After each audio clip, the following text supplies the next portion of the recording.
Business as Unusual is a thought-provoking podcast that explores the innovative strategies, disruptive ideas, and unconventional practices driving successful leaders and companies in the ever-evolving world of modern business.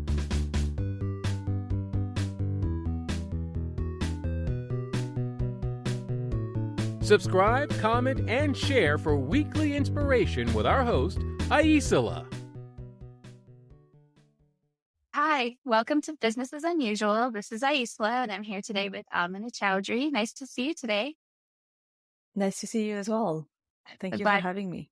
I am so excited to be doing this with you. I've been engaging with Amena off and on for several months, and I'm really looking forward to have her kick off season 3. So I appreciate you being the first person for season 3 to set the tone.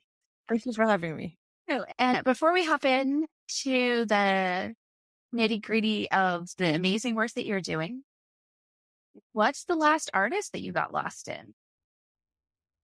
I have been looking at a lot of political cartoonists and satirists, I think is what you call them. I'm not going to pronounce that name right now, that word right at the moment.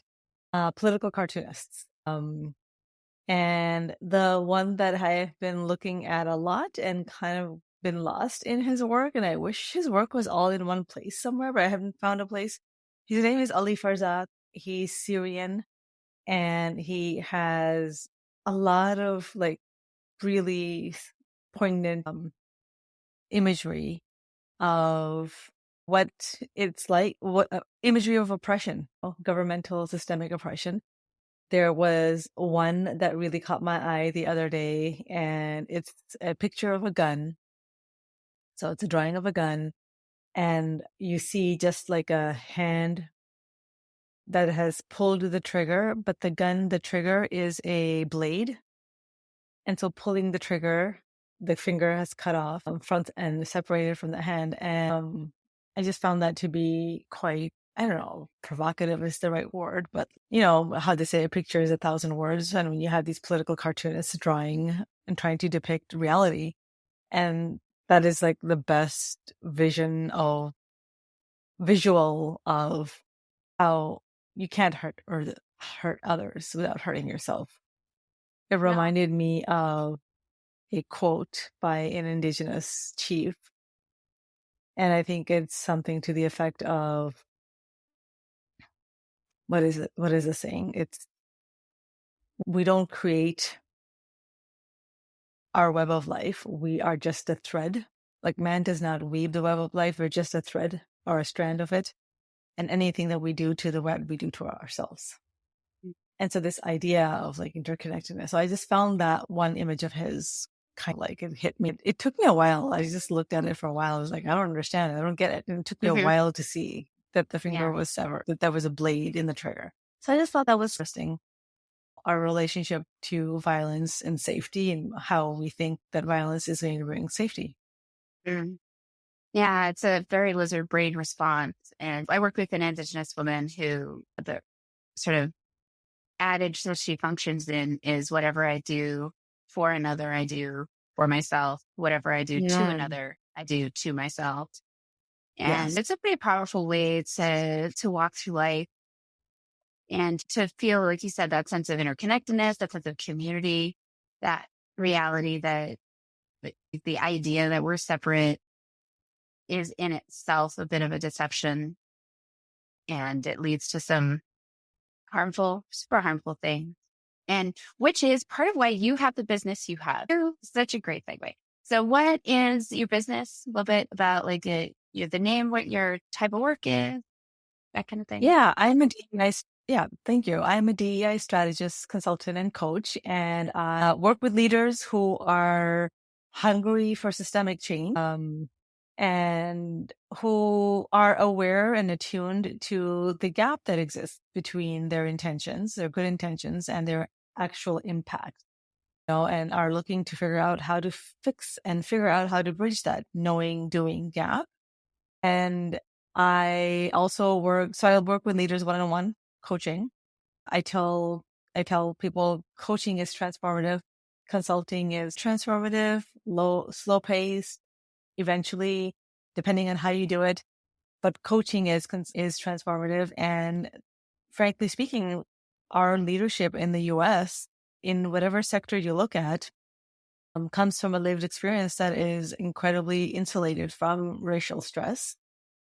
And because the bulk of C-suite executive leadership is cishet white male, and there is a very significant lived experience gap for that demographic.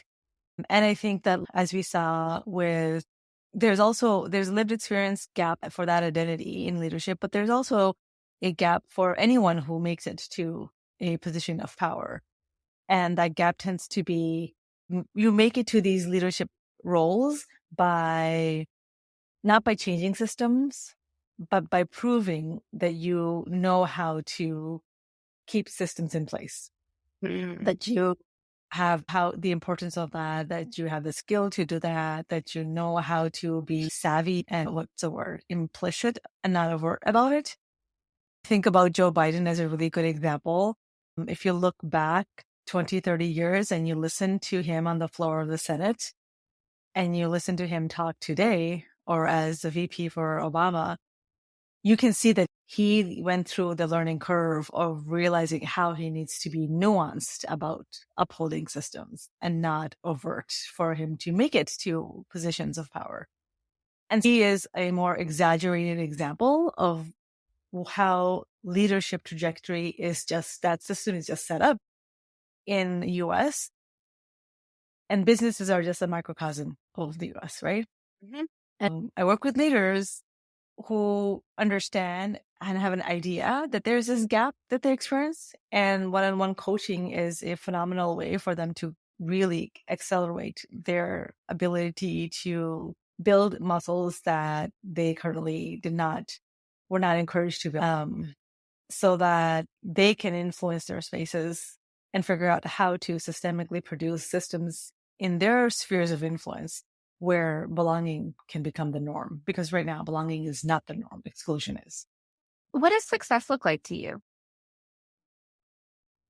Say success looks like, and this is, I suppose, both an answer for me and what successful partnerships look like for me when I'm working with clients, whether it's an organization or just a sole leader. People with more humility. If we are able to actualize and operationalize more humility, we're all always learning. I know the rhetoric in leadership tends to be continuous learning, growth mindset, but leaders often don't actually demonstrate active learning. Learning tends to be a professed value. Mm. And to me, learning is the act of changing, right? The willingness to come to spaces to change. And so I think success for me looks like when people grasp that in a very real way, right? When they can practice change, when they can practice humility. And often that looks like moving from a place of having the answers to asking unusual questions. Not the usual business as usual questions that everybody gets praised for, but like asking the questions that often people are thinking of, everyone's afraid of saying them out loud. And asking Or they questions. think it's unchangeable. I feel like that's the other thing, is that they think it's like the weather.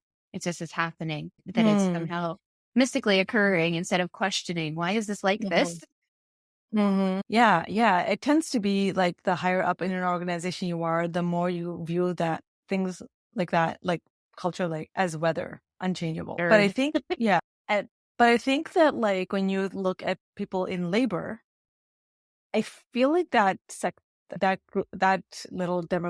demographic of employees experiences it differently. They do see it as changeable because they experience the consequences of it. They know that things can be done differently so that they can have more access to ease and joy. So maybe that's what success. Okay, so here's how I'll answer your question really succinctly. Success to me looks like a world where access to joy and ease is more equitable for the marginalized, for BIPOCs.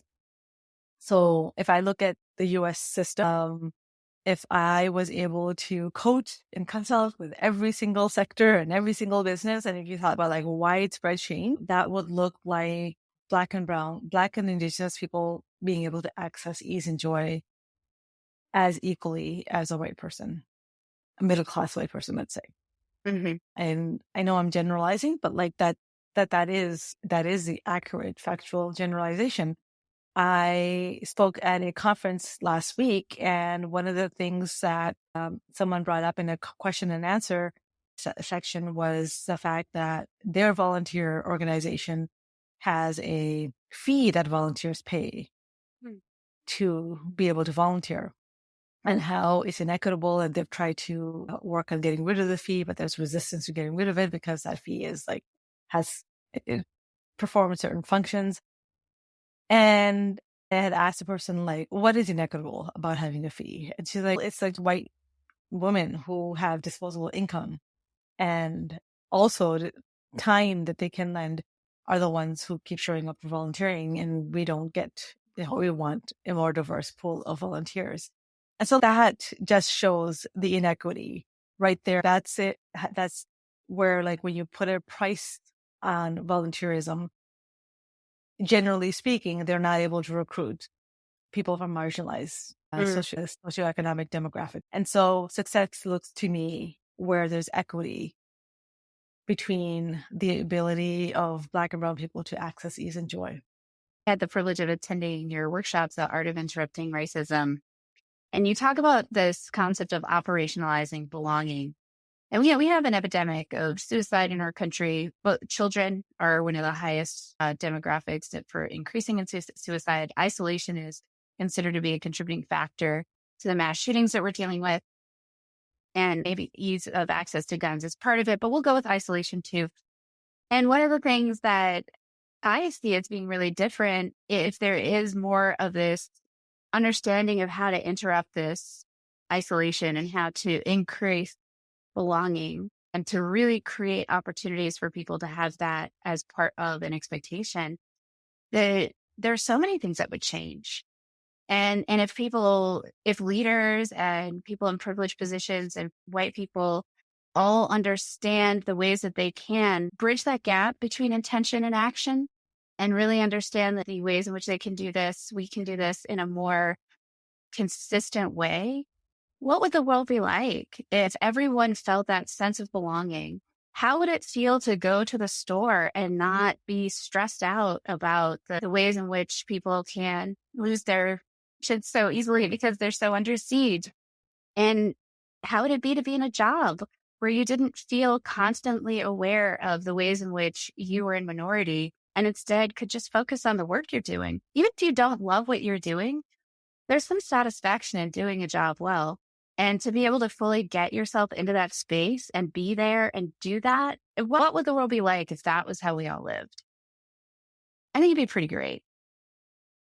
Yeah. One of the ways I work with clients is I have a coaching package or a program that I have designed for BIPOC, queer, and trans identities. And it's specifically designed to help people who share my identities and lived experiences to survive systemic oppression in the workplace. And I use the word survive instead of thrive very specifically because I don't think you can thrive until the system, the environment changes. But there are ways to survive it that are low cost versus high cost, right? So there are low cost ways of surviving systems. And we get thrown into from high school to university life or college life into workplaces. And along that way, I think there's an understanding that students need access to particular kind of professional development opportunities and mentoring and coaching opportunities to be able to build their leadership skills and succeed and develop their careers in the workplace. But the gap for me that I see is that if you hold a particular identity, you are navigating systems that were not built with your success in mind. And they're not just not built with your success in mind, they actually have legit obstacles to you succeeding. And so there's a particular kind of professional development you need when you are when you belong to a marginalized socioeconomic demographic to be able to survive educational spaces, but also like the workplace, right? And when I am working with those clients and when I'm talking to people in general, when I'm networking, that's common. Most people don't feel they can bring their full selves to work. Right. So one of the things I help my clients realize is that you can't take the, I don't know, professional development advice that your Brene Browns dish out to the general public. You can't take that advice at face value and literally follow it. It has to be translated for your particular identity, because telling a Black person or a brown Muslim person to show up as your full authentic self, like, is going to get you fired. It's going to ostracize you. You are going to be seen as as somebody who doesn't fit in. And so there are fitting ins that you have to do, and that are harmful, right? There are harmful ways of acclimating to the business and the workplace. But there are ways to figure out how to fit in ways that you're actually holding the system also accountable. So I teach Black and brown employees how to leverage language and norms that are valued in the workplace to actually support your ability to bring as much as yourself as you possibly can to the workplace. So that is common. I agree with you. That's a common complaint, that people don't feel that they can bring their full selves to work. And what I'll say is one of those reasons actually is the economy of the US, which the workplace is a massive part of, right? Whether you are in the government sector or the higher education or the corporate sector or the nonprofit sector, Right. you're part of the economy. The roots of the economy in the US, the taproot, is genocide and slavery. Right. It's land theft and labor theft. And so there are legacies of slavery built into how we do business and how workplaces are set up. And so just at that level, pretty much everyone, you'll see white women complaining about how they can't bring their full selves to work. Right. And I think like all that I'd say is like what I tell leaders is that even leadership in workplaces understands this, because there is so much emphasis and focus that they try to put on pretending to be family, or in the higher education realm, they tend to want to be, or in the nonprofit as well, they want to be community, because they know that the actual experience is the opposite. So they understand that they need to do something. And unfortunately, the sad thing is what they do is very superficial fixes, and it doesn't actually fix the culture and the experience. But there is, I think, an agreed upon understanding that the workplace is not a place where belonging is the norm. Yeah. And it's not the norm in the society in general, to your point. You've talked a little bit about it. Can you give a summary maybe of what you consider to be unusual about what you do? Summary of business as unusual. Yes. DEI landscape has been a changing landscape since the 50s. DEI started in the US as racial sensitivity trainings that the military had started. And through several iterations of backlash from predominantly white, that work went from the racial sensitivity training to what it looks like right now is really honestly compliance-oriented work. It went through some more changes. It's compliance-related work. It's work that employers do so they don't get in trouble, so that they can reduce lawsuits, so that they can cover their ass. There's a checklist of things they want to do to make sure that they are remaining EEOC compliant. And that work has never been effective, I'll say. But recently, in the aftermath of George Floyd's, I would say in the aftermath of actually Ferguson and George Floyd, it's become even more apparent that it is failing. Yeah. I read somewhere the other day, I think Global Consulting posted an article where $8 billion is what got spent on implicit bias trainings, Aicila. Wow. $8 billion. And I'm just like, that's a lot of money for no change. Yeah. For zero impact on the Black and brown employee experience. You look at that input And then you look at reports like the Hue report, HUE, in 2023, and you look at the disparities and the inequities and what Black and brown people actually say about their experience in the workplace.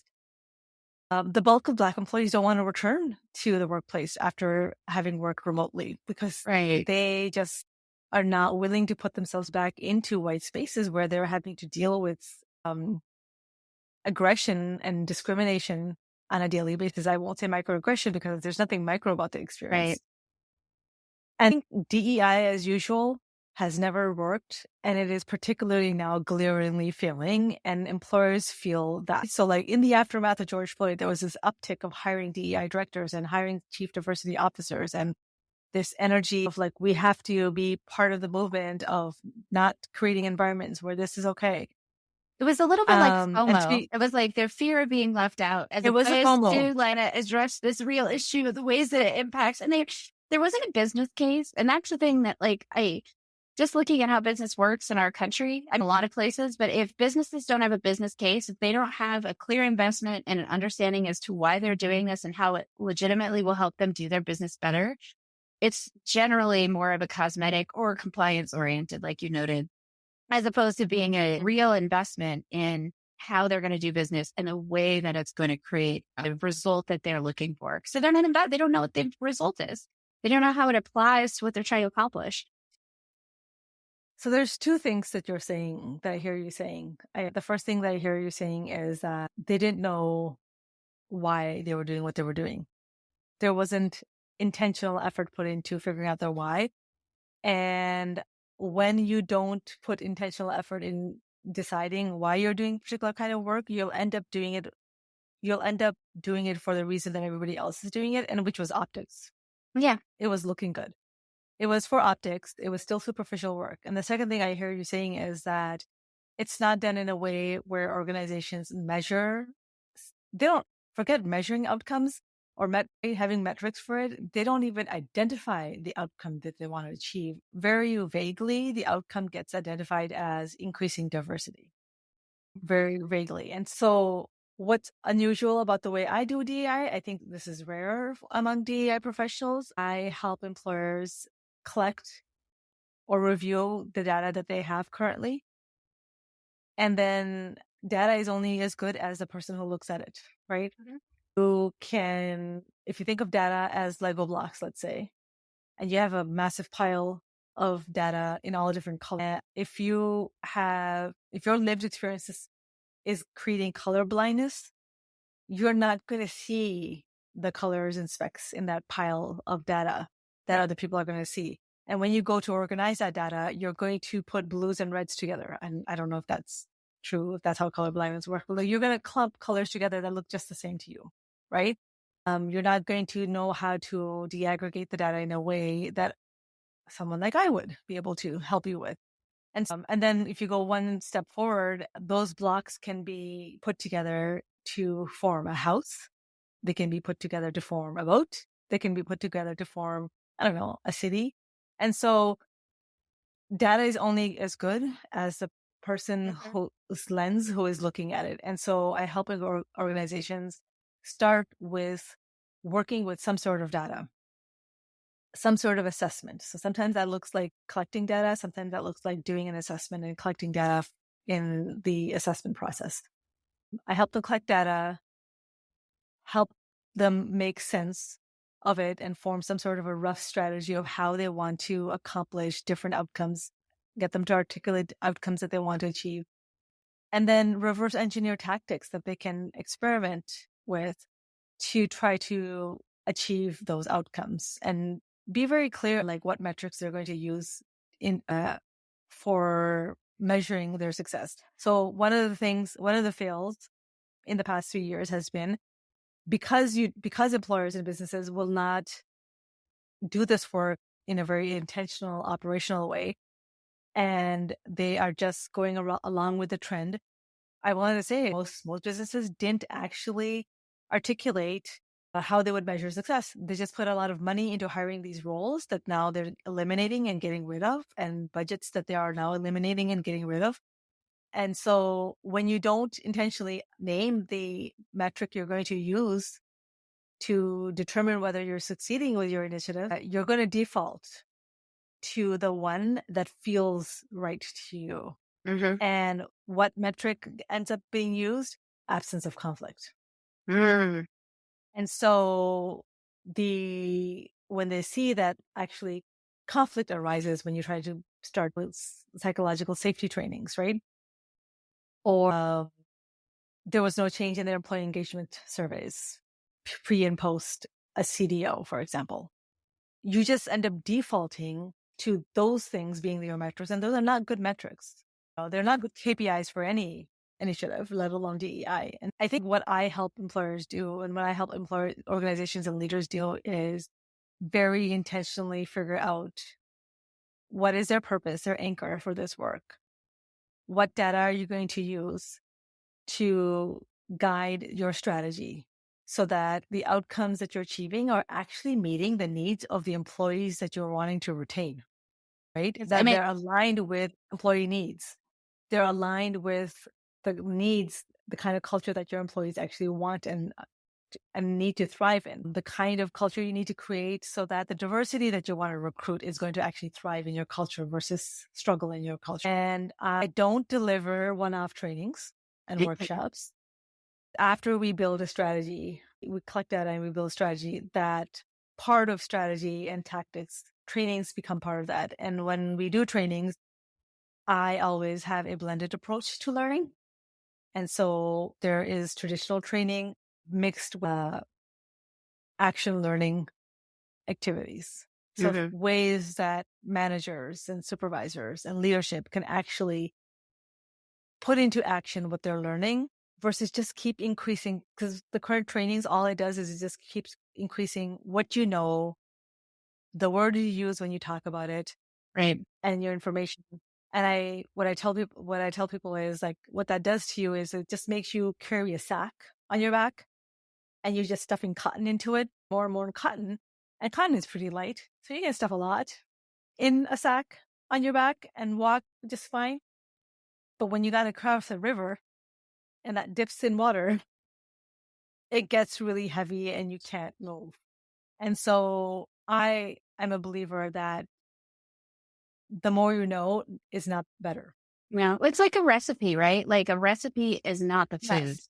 So like I give you a recipe, you can be like, oh, cool, I like this, but you're not going to eat it. Like, then I think that's what I think of a lot of knowledge is it's not that it can't get you somewhere, but there's the space where you have to act. And then when you're acting, you learn, oh, I have or don't have certain ingredients and I don't have the substitute. Well, and all those pieces. It's like when I first got into knitting, I was obsessed with yarn and the kinds of yarn and how it felt. And I hoarded a ton of yarn in the beginning when I had started like learning to knit. I was like, oh my gosh, I'm going to knit all this shit. It's so fun. It looks pretty on the wall and then like arranged in the bookshelf. Yeah. But if you actually don't learn to knit, if you don't actually buy knitting needles and good ones, right?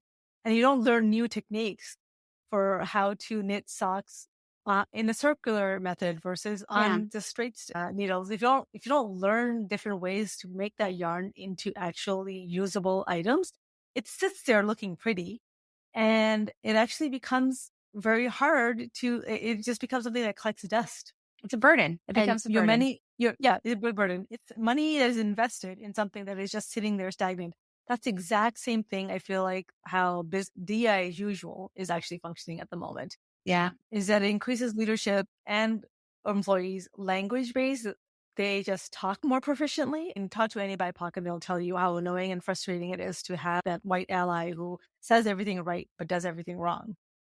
Is never there to support you when you need the support, but will say everything perfectly, write the perfect I bet they have great posts. Yeah. And isn't that the trend that employers will issue like the perfect statements in the aftermath of a incident? But 10 out of 10 times, employees are always dissatisfied with that statement. And I've had clients ask me like, well, they wanted us to say something and we said something and they got upset. And like, because the thing that you said, they wanted you to do it first. Exactly. They want to see action and words, not action or words. And this blows their minds. They're like, why didn't they say it? And it blows my mind. Like, why is that not obvious? But so this is the So one of the other ways that I do business as unusual is I will not do all staff trainings. I won't start by doing all staff trainings with your organization. I will work with only senior leadership first, because it's the people who are driving the ship, the people who are the decision makers are the ones who have the control over deciding how many moves, right? What budget lines look like.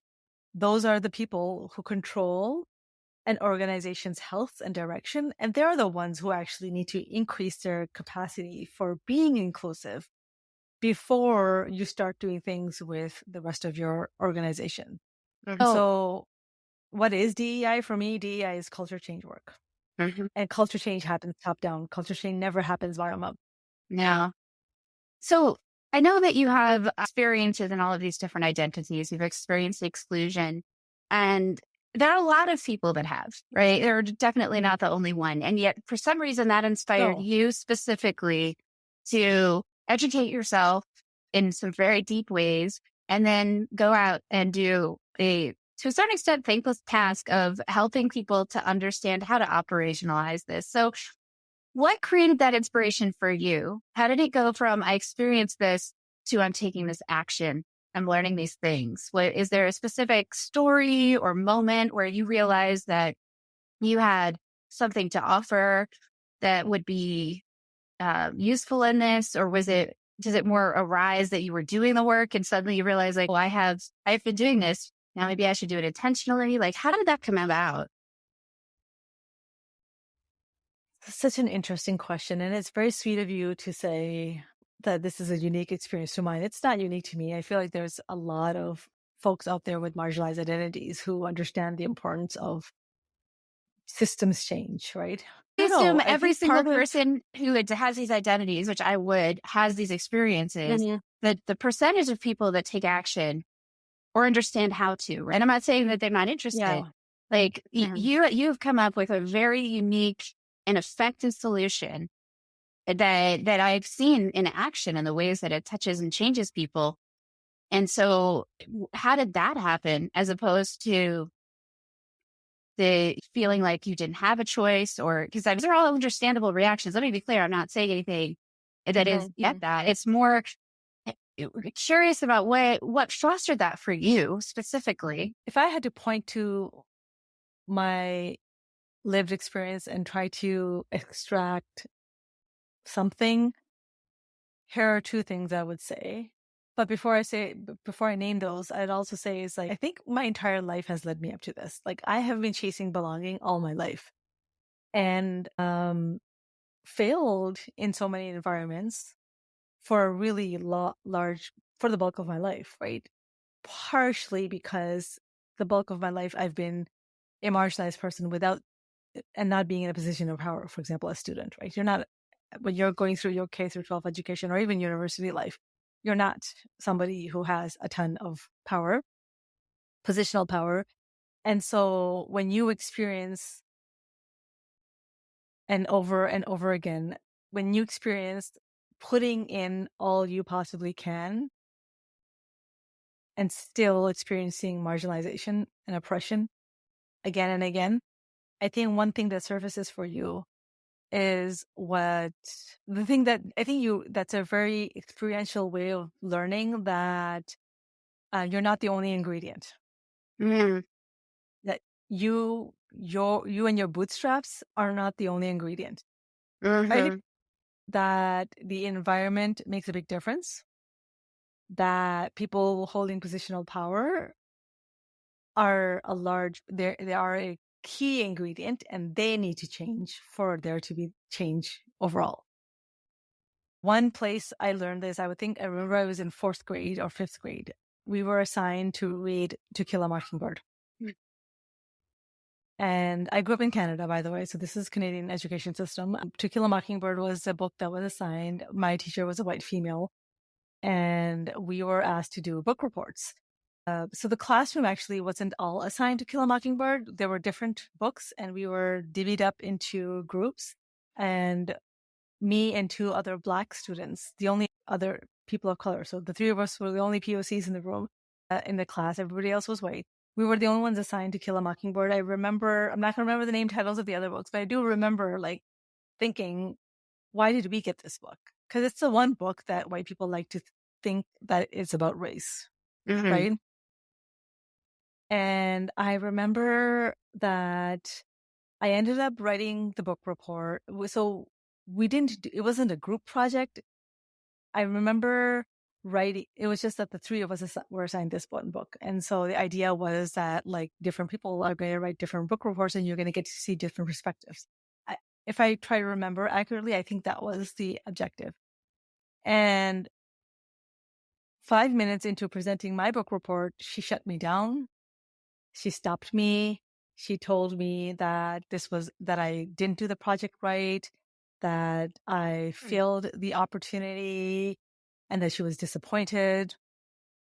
I'm trying to remember. I remember getting an F and that she told me I needed to redo it. I remember not doing it. I remember thinking to myself, I'm not redoing this project. Even in 4th and 5th grade, I remember saying, I'm going to keep the F. I don't care, because there was nothing wrong that I did.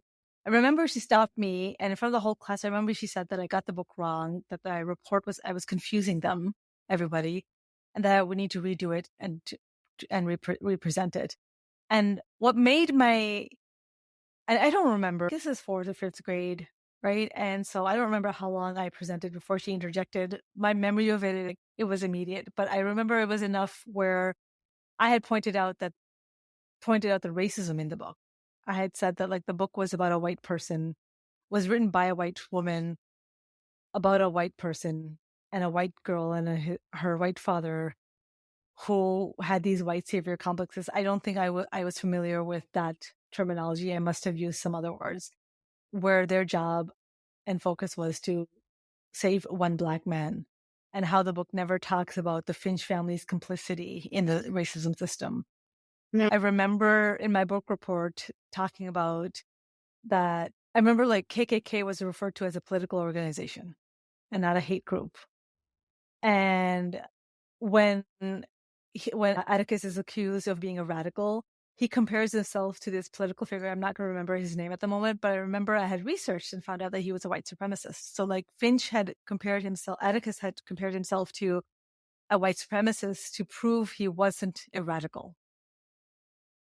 And I remember talking about how the book is published in the 60s, and it doesn't mention any of the civil unrest that is taking place in the country at that time. It doesn't talk about what the problem is with a Black person being accused of rape and the significance of that. And the word lynch is never used, and the weight of that accusation. And I remember when a book report ended with saying, this is not a book about racism. This is a book about white people and their ability to be kind and be moral beings. And not about white people having created the whole system, right, to begin with. And I didn't know this at that time, but I remember when she shut that conversation and said I had to redo it and gave me an F, I realized like I had no recourse. As a 4th grader. I could not go to my immigrant parents and ask them to come and advocate for me. They didn't have the skills. They didn't have the language. Right. There were no adults in the system that would have been able to help me. And I realized, I think at that moment was there's only so much that I can do. There is work they need to do. Like this teacher needs to develop herself, to know how to support a person like me. So that's like those kind of experiences happening over and over again, where you realize that there are no adults competent to care for you or to understand you or your experience, to feel wrong again and again. I think the other experience I would just point to in my life was my parents moved back and forth between Pakistan and Canada. So I never got, up to my 20s, I never got to live in one culture long enough where I could be like, even have the semblance of fitting in. Mm-hmm. And so I think when you repeatedly don't belong, although fitting in is not the same thing as belonging, but like I'm using them synonymously at the moment. But when you repeatedly don't belong, and also when you change cultural contexts significantly, right? So in 2nd grade, I went from using paper and fountain pens and like ballpoint ink pens in Toronto, Canada, to moving to Pakistan, where we used a wood tablet with reed pens where we had to mix our ink the day of. So like technology experiences that were like vastly different and how schooling was done. Like I think like my experiences of experiencing systems that felt like they were from drastically different worlds and times has given me, I think, the context and the ingredients to realize that we have to think outside the box. We have to radically imagine different ways of being to create new systems and to create different systems. Yeah. I feel like that's what I can point to that is maybe a little bit more unique about my experience.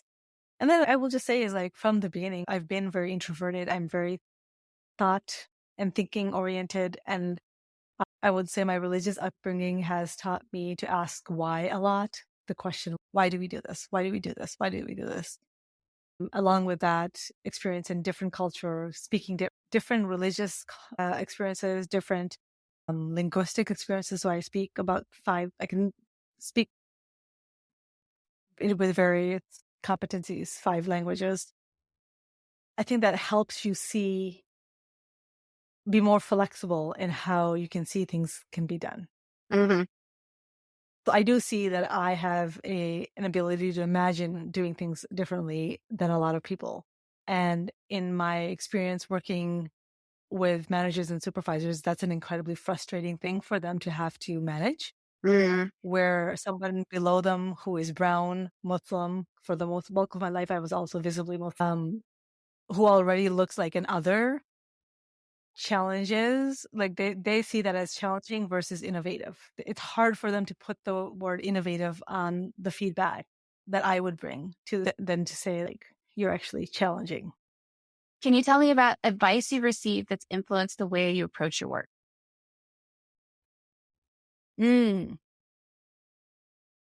Like when I think on the spot like this, all the advice I could think of, advice that was given to me that I could see did not fit me,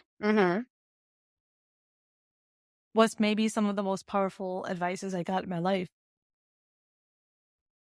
Where I got this advice from people that I respected and I looked up to, and thought, okay, they are saying this must be true. I just need to try it differently. And so me trying out and trying on advice and realizing, nope, this advice is not specific to me. This can't work. This is coming from their lived experience. So for example, the advice of be yourself, Right. I think is the most harmful advice we give to BIPOCs. And because when we take that advice seriously, it backfires. I think the most useful advice that I ever got was from not a mentor, but a leader who had been my coachee for a while. And I was experiencing some hardship in a workplace environment. And she had said, oh, but is that your responsibility, Amena? And I remember being irked at that statement first. And I had asked her, what do you mean by that? So I've learned to ask when I'm irked that something in me is triggered and I need to work harder to be open-minded and stay curious. I've learned to tell the person to expand because that usually helps me know more about what they're saying and add less of my irkness to their statement. She went into some details and I remember it stayed with me for weeks and it bugged me for weeks. And it bugged me when something bugs me that long, it's because there is a strand of truth in there mixed in with all the things that have traditionally, experientially that I know have not worked and do not work. And I can't figure out what that is. But I remember like on a walk one day realizing, oh my gosh, I know why it's bugging me. And I realized it's true. When we want to do work that is systemic change work, and when we're visionaries and we can see exactly what needs to change the system, it is really frustrating to see everybody move at snail pace. It's really frustrating to see people not just see that idea and be like, oh my gosh, that's the solution. Let's implement it. Or let's give it a try. Let's try it out and see if it actually works. And I realized like what she was saying to me was that like what surfaced for me was like, there are things that are mine to do Mhm. And then there are things that are not mine to do. And if something is not mine to do, how much of my effort should actually go into that? Is that smart expenditure of my energy because I am one person? Right. And I feel like in my career, that was like one of the biggest breakthroughs for me was my ability to detach from what was not my individual responsibility and to not push forward that work unless everybody else is on board and pulling their weight. Yeah. That makes sense. Because I think BIPOCs make that mistake is like we take on healing our businesses, our organizations. And that's where it's the responsibility of leadership. And we often put more in and get burnt out than leadership will put in Yeah. or our colleagues will put in. It's really wise. Obviously, this work is not always generative. There can be times when it's draining or discouraging. So what do you do to stay inspired, to recharge and to keep going and stay curious in the face of the challenges and the overwhelm? Yes, the work can be discouraging and it costs a lot emotionally. There's a lot of emotional, psychological labor, I would say. But for me, it's those friction points that are the most generative places, actually. The places where something is really hard to achieve or there's a lot of resistance. That is actually where I feel like the gold is. Mm-hmm. And so I am actually energized because I know that because it's really hard to crack the shell there, that is where the gold is. My energy comes from knowing that if we can get below the surface, we're going to be opened up to like immense possibilities. And so for me, it's actually incredibly encouraging and energizing when I can actually identify a source of friction. That's awesome. But you're good at this. Yeah. And this is maybe why I'm good at this. And I know that where there is the most emotional labor being put in, I know that the return is going to be huge. So like from experience, know that the return is going to be immense and completely worth it. So I think maybe having that I'm grateful for having the lived experience of seeing successes come out of immense energy inputs. But I get to your point though, like when I look at the world right now and how much work these people put in, things can be discouraging. And I think I fill my cup in with connections, with building community, Yeah. because it's our interconnectedness and our interdependence that is actually going to save us. And our disconnection is what is destroying us at the moment. And so I make sure that I have community I'm connected with, and COVID has more than doubled and tripled my ability to access community because of Zoom and virtual connections. I've made connections with people in England, in Australia that I talk to regularly, either on LinkedIn or will hop on a call. And so I think I find those very energizing to see that there are so many people who want to do good in the world and are dedicating their resources to that. I find that incredibly encouraging and uplifting, that despite our systems, our socialization isn't complete. And that's very energizing to see that people have not been completely socialized into oppression and to replicating oppression. I think that is one of the biggest things that I see is that there really are a lot of folks who truly do want things to be different. They don't always know, like your point, how to do things differently. And yet they are willing to step in and try. And I think that there's not as much megaphone for that. So I also find that to be one of the things that helps me to stay up and got to be for folks who are listening. And go ahead. if I may say so, this is another DEI as business as unusual thing about Zarafa Consulting, which is my consulting gig, is that a lot of traditional DEI is focused on changing hearts and minds. I'm actually not through Zarafa Consulting. That is not one of our objectives, to change heart and minds. I believe that predominantly the bulk of people have good intentions And we need to create systems that make it easy for people with good intentions to have good impact. Yeah. Yeah. That's the changing behavior, and then things can come along. So for folks that are listening and want to know more, maybe they think you would be helpful to them, their business, if they want to refer you to their best friend, how do they get in touch, follow you, learn what you're up to, et cetera, et cetera? Pretty easy to be in touch with me and to follow me. So LinkedIn is where I am most active. And so you can go to LinkedIn, ring my bell, and that way you will see my posts. My posts tend to be a mix of heart-centered DEI insights and tips and advice, as well as opportunities to work with me. And then LinkedIn, like any other space, is not always conducive to people who do DEI with integrity, I will say. And so if I ever get kicked off LinkedIn, you want to be on my email list. And so I just started an email list, and we'll start a newsletter starting January of 2024, 2 emails a month, and follow my link tree to go sign up for my newsletter. And that way, if I ever disappear from LinkedIn, you have access to me. Send me a DM on LinkedIn to say you're interested, and I'll be in touch. That's the fastest way. You can also email me, and I can give you my email address. But those are some of the ways that you can be in touch with me. And then once I have my website up and running, that'll be on Linktree as well, or we announced in my newsletter. And so you'll find out if you are already following me and on my emailing list. That's wonderful. Thank you so much for your time. And I really appreciate you joining us. And I hope that folks do reach out and follow you. I know I've learned a lot from following you and attending your work, and I look forward to learning more. Awesome. Thank you so much for having me. I appreciate you. And I hope that this met your checklist or your needs for a kickoff for 2024. More than exceeded it.